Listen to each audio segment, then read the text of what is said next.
জুবিন গাৰ্গৰ ন্যায়ৰ issue divert নহয় 17 তাৰিখে আমি দিমেই চাৰ্জশ্বিট সেইটো ইস্যুটো মোৰ কাৰণে ক্লোজ মোৰ ভাতৃ শ্যামকানু মহন্তৰ নামটো তাত জড়িত হৈ তেওঁ বৰ্তমান জুডিচিয়েল কাষ্টডিত আছে জুবিনৰ এখন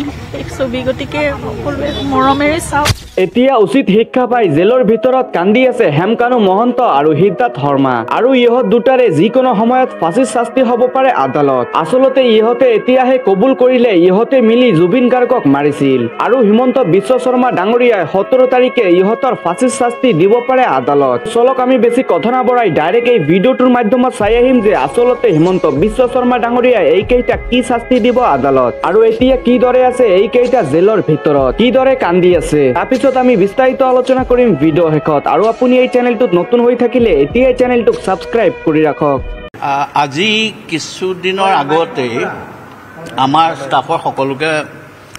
মই কৈ থৈছিলোঁ যে বিশেষকৈ আমাৰ হাৰ্টথ্ৰব হিয়াৰ আমঠু বিশেষকৈ মোৰ বৰ মৰমৰ জুবিন গাৰ্গ তেওঁৰ মহাপ্ৰয়াণৰ পিছৰ সময়ছোৱাত মোৰ ভাতৃ শ্যামকানু মহন্তৰ নামটো তাত জড়িত হৈ তেওঁ বৰ্তমান জুডিচিয়েল কাষ্টডিত আছে সেই সংক্ৰান্তত কিবা RTI যদি আহে তেতিয়া মই মোৰ অফিচৰ ষ্টাফক কৈ থৈছিলোঁ বৰ স্পষ্ট নিৰ্দেশনা দি থৈছিলোঁ যে তেতিয়াহ'লে তুৰন্তে মোৰ দৃষ্টিগোচৰ কৰিব যাতে মই যাৱতীয় ব্যৱস্থা মোক ল'ব পাৰোঁ কাৰণ মই বহা জেগাত তেওঁৰ বিষয়ে সিদ্ধান্ত লোৱাটো অনুচিত হ'ব এইটো নৈতিকভাৱে অদৰকাৰী কথা বেয়া কথা কিন্তু ইমান দিন অহা নাছিলে 4 তাৰিখৰ দিনা সন্ধ্যা এখন কাগজ পাইছিলোঁ মই চিঠি এখন পাইছোঁ এজন RTI এপ্লিকেণ্ট এজনৰ পৰা আবেদনকাৰী এজনৰ পৰা তেওঁ লিখিছে যে আপোনাৰ তেওঁ প্ৰায় কৰি থাকে RTI আৰু অকণমান সুস্থ মগজুৰ মানুহ যেন লাগে মোৰ বোধ হয় তেওঁ লিখিছে যে আপুনি স্বচ্ছতাৰে কঠোৰকৈ বেয়া মানুহখিনিৰ বিৰুদ্ধে কাম কৰিছে বা পাব্লিক অথৰিটিসকলৰ আপুনি যি কঠোৰ নিৰ্দেশনাৰে স্বচ্ছতা আনয়নত সহায় কৰিছে আমি বহুত কৃতজ্ঞ আপোনাৰ ওপৰত আমাৰ পূৰা বিশ্বাস আছে যাই কি নহওক এখন আমি নতুনকৈ RTI কৰিছোঁ কেইবাটাও ডিপাৰ্টমেণ্টৰ বিষয়ে যাৰ পৰা শ্যামকানু মহন্তকে ধৰি কেইবাটাও নাম কৈছে বাকী কেইবাটাও বেলেগ বেলেগ অনুষ্ঠানৰ কথাও কৈছে তেওঁলোকে যিখিনি বিত্তীয় সাহায্য অসম চৰকাৰৰ পৰা পাইছে তাৰ বিষয়ে আমি এটা RTI কৰিছোঁ আৰু আপুনি যেনেকৈ অন্যবোৰ ক্ষেত্ৰত ইমান নিৰপেক্ষভাৱে কাম কৰি আছে এই ক্ষেত্ৰতো আপুনি তেনেধৰণেই কাম কৰিব বুলি আমি আশা কৰিছোঁ আৰু ইত্যাদি তেনেকৈ লিখিছে তেতিয়া সেইটো 4 তাৰিখে সন্ধ্যা পাইছোঁ সেইখন চিঠি লগে লগে 5 তাৰিখে মই মাননীয় মহামহিম ৰাজ্যপাল কাৰণ মই ৰাজ্যপালৰ অধীনত কাম কৰোঁ এই তথ্য আয়ুক্তই মহামহিম ৰাজ্যপালৰ অধীনত কাম কৰে তেখেতৰ ওচৰত গৈ এই চিঠিখন কুইকলি ড্ৰাফ্ট কৰি পেলাই তাত মই সেই কথাকেইটাকে লিখিছোঁ যে এখন চিঠি পাইছোঁ দ্য লেটাৰ ছাজেষ্ট ডেট এপ্লিকেণ্টে এখন RTI চিফ ছেক্ৰেটাৰীলৈ লিখিছে about the financial assistance accorded by various departments of the government of Assam to various individuals, organizations, including Sri Shyamkanu Mohanto. He চিঠিখনত তেওঁ উল্লেখ কৰিছে while appreciating my integrity, মোৰ কথা তেওঁ লিখিছে and impartiality as the SCIC, the letter has appealed to me to maintain such professionalism while dealing with the RTI application pertaining to Shyamkanu Mohanto. তেওঁ ক্ষেত্ৰটো যাতে এনেধৰণে আপুনি কৰে It is also a fact that Shyamkanu Mohanto is currently in judicial custody. মই সেইটো কথা mention কৰিছোঁ লাষ্টত কৈছোঁ in order to uphold the highest tradition of impartiality, transparency and good governance exhibited in the RTI Act and the Constitution of India, I consider it to be in the fitness of things to demit my office so that no doubts or inferences may be cast in the administration of justice pertaining to the instant RTI petition. যাতে কোনো সন্দেহ বা এনেকুৱা ধৰণৰ অনাহক চিন্তাৰ হেৰি নহয় গতিকে তাৰ কাৰণে মই মোৰ অফিচটো ডেমিট কৰিবলৈ বিচাৰিছোঁ আৰু একৰ্ডিংলি মই ৰেজিগনেশ্যন দিছোঁ মই ইস্তফা দিছোঁ এই কথাষাৰ ৰাতি মই মাননীয় মুখ্যমন্ত্ৰী ডাঙৰীয়াৰ হেৰিয়ক জনাইছোঁ ইয়াৰ আগতেও যেতিয়া মই মোৰ অফিচৰ মানুহখিনিক কৈছিলোঁ তেতিয়া মই মাননীয় মুখ্যমন্ত্ৰী ডাঙৰীয়াৰ প্ৰিন্সিপাল ছেক্ৰেটাৰীকো কৈছিলোঁ যে এনেকুৱা ধৰণৰ RTI আহিলে মই কিন্তু এটা সিদ্ধান্ত ল'ম চাকৰি কৰা নকৰাৰ বিষয়ে সেইবুলি আগতেও মই তেখেতলোকক কৈছোঁ তেখেতলোকে মোক উত্তৰো দিছিলে হ'ব বাৰু আপোনাক আমি সন্মান কৰিম কথাটো সিমানে গতিকে অসমৰ ৰাইজলৈ মই শ্ৰদ্ধা সেৱা জনাইছোঁ কৃতজ্ঞতা জনাইছোঁ আৰু বিশেষকৈ পাব্লিক অথৰিটিজবিলাকে মোৰ সময়ত যথেষ্টখিনি ৰেছপণ্ড কৰিছে আৰু মই ভাবোঁ এতিয়া মোৰ দিনতে CIC কনফাৰেঞ্চ পাতিলোঁ অনলাইন RTI ব্যৱস্থা কৰিলোঁ ঘৰত বহি পেলাই এতিয়া RTI কৰিব পাৰে আৰু লগতে যিখিনি RTI নামত দুৰ্নীতি কৰিছে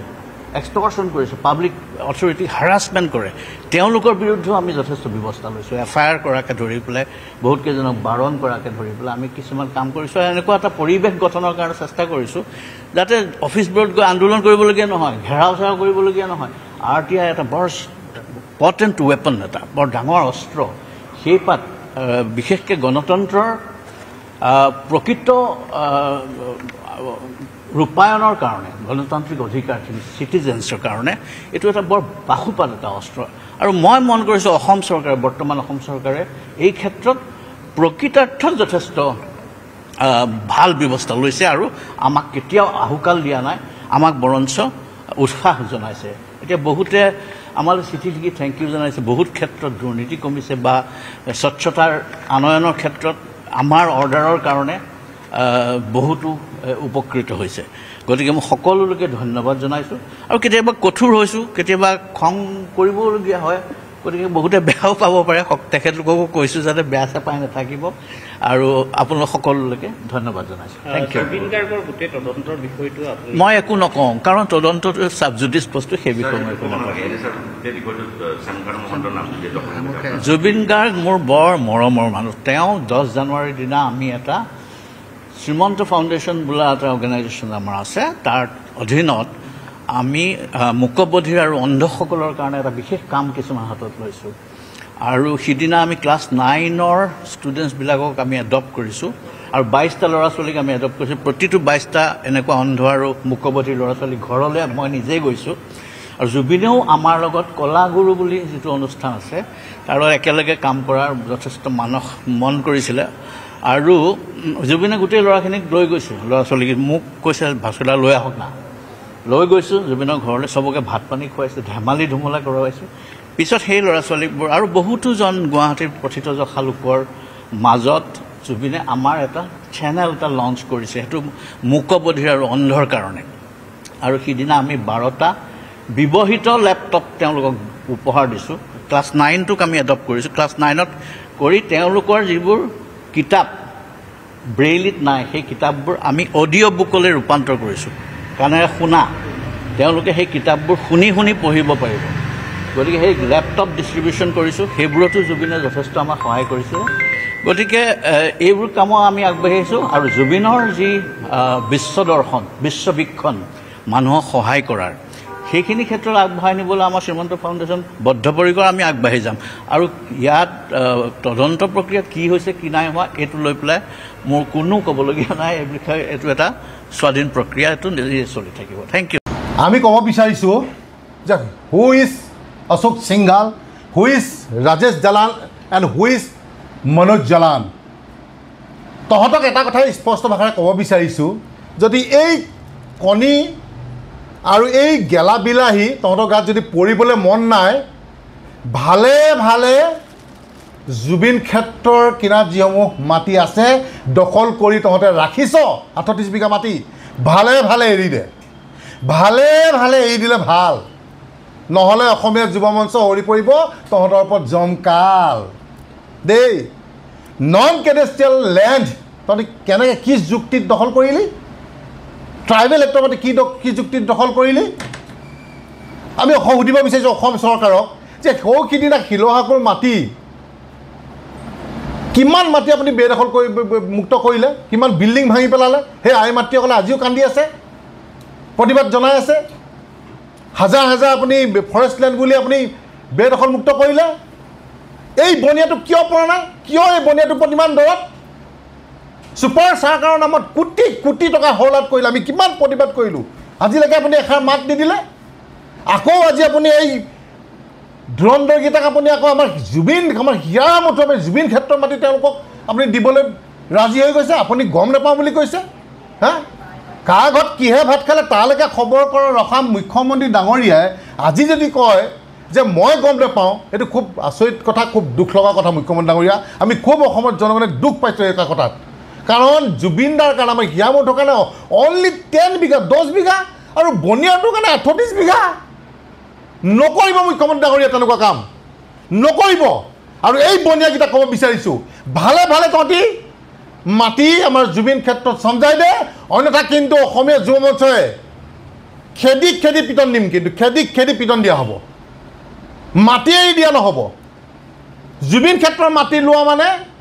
আমাৰ অসমৰ জনগণৰ গাত হাত দিয়া, জুবিন ক্ষেত্ৰৰ মাটি এই বনিয়াকেইটাই লোৱা মানে আমাৰ প্ৰত্যেকজন খিলঞ্জীয়াৰ গাত হাত দিয়া। গতিকে এৰি দিয়া নহ'ব। জুবিন দাৰ লগত যিকোনো ক্ষেত্ৰত যিমান যি হ'লেও ন' কম্প্ৰমাইজ, জেল দিয়ে, ফাঁচি দিয়ে, চৰকাৰে গুলি মাৰে, বাৰম্বাৰ কৰি আহিছোঁ যে জুবিন দাৰ ন্যায়ৰ লগতে এতিয়া আমাৰ কি আছে, এই 38 বিঘা মাটি এই যি মনোজ জালান, ৰাজেশ জালান আৰু যি এই অশোক সিংঘালে লৈ ৰাখিছে বিল্ডিং বনাবৰ কাৰণে, ব্যৱসায় মুনাফাৰ কাৰণে, এইটো হৈ উঠিবলৈ দিয়া নহ'ব, এই সম্ভৱ নহ'ব। আৰু কেতিয়াও অসমীয়া যুৱ মঞ্চই এৰি নিদিয়ে। আৰু আমি গম পাইছোঁ ইতিমধ্যে অশোক সিংঘালৰ যি পুতেক আছে, সেই পুতেকে বোলে প্ৰটেক্ট বুলি এটা বিল্ডিঙৰ কোম্পানীৰ নাম লৈ বহু মাটি অকুপাই কৰিছে, চৰকাৰী মাটি, আৰু ইলিগেল টাইপত বহুত বিল্ডিং বনাই আছে। গতিকে যদি প্ৰয়োজন হয় অসমৰ জনগণে চব বিল্ডিং লৈ ল'বলৈ বাধ্য হ'ব, চব বিল্ডিং, চব মাটি সম্পত্তি চব লৈ ল'ম। আৰু যদি এটা কথা ক'ব বিচাৰিছোঁ, মুখ্যমন্ত্ৰী যদি এই বনিয়াকেইটাৰ প্ৰতি ইমান দৰদ, তেতিয়াহ'লে আপুনি যে আপোনাৰ যে হাজাৰ হাজাৰ বিঘাবিলাকৰ যি বাগান আছে সেইবিলাকত দি দিয়ক, সেইবিলাকত দি দিয়ক, আমাৰ আপত্তি নাই ভাই, আমাৰ ক'বলগীয়া নাই। কিন্তু আমাৰ জুবিন ক্ষেত্ৰত যিসমূহ মাটি আছে আমি কেতিয়াও প্ৰয়োজন হ'লে মৃত্যুবৰণ কৰিম, কিন্তু মাটি এৰি নিদিম মুখ্যমন্ত্ৰী ডাঙৰীয়া। আপোনাক কিন্তু আমি স্পষ্ট ভাষাৰে কৈ দিছোঁ, আৰু স্পষ্ট ভাষাৰে আমি ক'ব বিচাৰিছোঁ এই বনিয়াকেইটাক।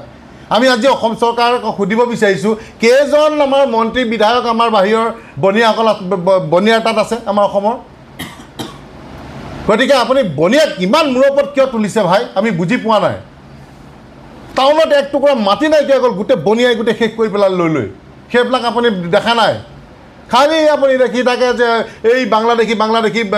ফৰেষ্টৰ মাটি বেদখল কৰিব লাগে, আমুকত বেদখল মুক্ত কৰিব লাগে। কিয় দূৰত বনিয়াৰ ওপৰত? বনিয়াই যে মিহিকে লুণ্ঠন কৰিছে আপুনি এইবোৰ দেখা নাই? ক'ত কি কৰি আমাৰ কথা নাই, কিন্তু এটা অসমীয়া সমস্যা, এটা স্পষ্ট কথা, আমি ইতিমধ্যে জুবিন দাৰ ন্যায় কাৰণে আমি চলো দিল্লী কাৰ্যসূচী আমি হাতত লৈছোঁ। অহা 10 নৱেম্বৰত আমাৰ যন্ত্ৰ মন্ত্ৰত আমাৰ বিক্ষোভ কাৰ্যসূচী আছেই,